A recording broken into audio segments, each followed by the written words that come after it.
Hello everyone, in this video I'll show you another way to create subroutines in your project, but in the form of a function block. So first let's right click the subroutines folder, then go into Add Object and select POU. I'll name it FB Direct Startup. Make sure you select the function block option and also choose your preferred programming language. Then click Add. Now Master2 have created a environment for us to program our function block. And as you can see, we have three variable areas right here. So first we have the var input, which we can create our input variables for the function block. Then we have var output for the output variables. And then we have just var for internal variables we might use inside the function block. Now to demonstrate, I'll just create a simple logic, add a context and a coil. Now for the input, I'll create a new variable named button of type boolean. And for the output, I'll create a variable named motor, also of type boolean. Let's assign. And there we go. Our function block is done.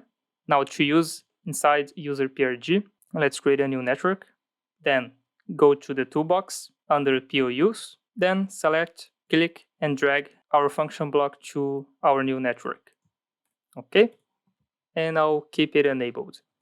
Now, right now, this function block won't do anything because it's just a function block. And because it is a function block, we need to assign variables to its inputs and outputs. So let me create new variables, button 1 and motor 1, and assign them to our function block. Whoops, let me fix this.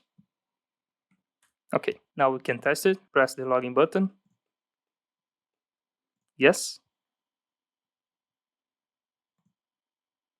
Then put the controller in run mode. And now, just to make it easier to visualize the interaction between user PRG and the function block, I'll open the function block screen.